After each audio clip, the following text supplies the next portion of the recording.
Kamusta everyone? Isa ka rin bang nanay na katulad ko na gusto ng extra income kahit nasa bahay lang? Well then, sakto naman at nanonood ka sa vlog kong to kasi meron akong i-share na mga discarding nanay para kumita kahit nasa bahay ka lang.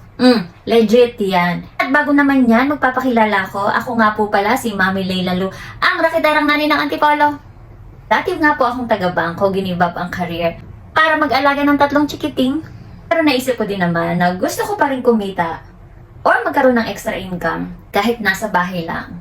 Para din naman makatulong kay mister sa mga gastusin. Iba din naman kasi yung pakiramdam na meron ka sariling income at may nabibili ka para sa sarili mo na galing naman talaga sa iyong bulsa.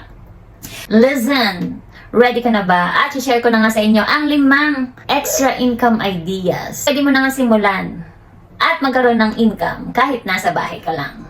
Let's do this! Number 1, tindahan. Kung meron ka namang maliit na space sa bahay, pwede mo na yung simulan at magbukas ng tindahan. Offer ka ng mga basic needs tulad ng kape, asukal, itlog, mantika, delata. At naman kung napalago mo yan, hindi yan barya-barya lang.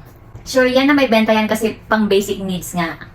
Patok yan. Number 2, online selling. Halos lahat nga ngayon ay nabibili mo na nga online. Napaka-powerful na nga ng internet. At nasanay na nga tayo na bumibili na lang din tayo online.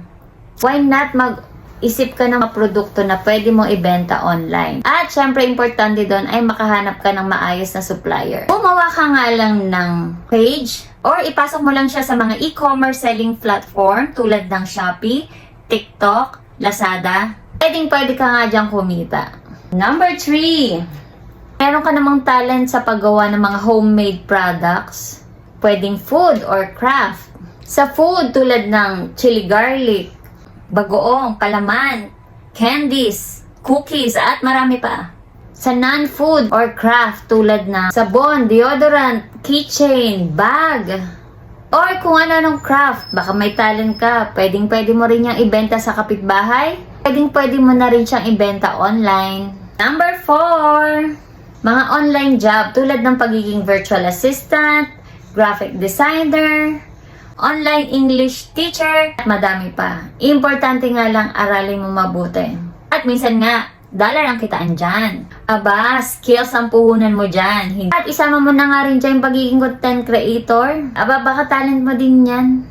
At number 5, affiliate marketing. Pagbebenta ng mga product ng isang company or ng isang supplier na hindi mo kailangang magkaroon ng sarili mong stocks. Kailangan mo nga lang ay i-promote sila online. Ito nga ay nag-earn ka via commission. Aba, sipagan mo lang, may pera dyan. Bukod nga sa mga nabanggit ko, aba marami pa talagang ways to earn kahit nasa bahay ka lang. Ay, baka meron ka ding mga idea dyan na pwede mong i-share, i-comment down below mo. At sana nga nakatulong ang vlog kong ito para mabigyan ka ng idea na maraming paraan para kumita kahit nasa bahay ka lang. Kung nagustuhan nyo nga ang vlog na to, paki-like and share. At paki-follow po ako for more discarding nanay tips and ideas. Si Mami Leila Lu ulit, na nagsasabing hindi boring maging nanay sa bahay. Marami tayong pwedeng gawin. Kayang-kaya nga natin kumita kahit nasa bahay lang. O siya, bye!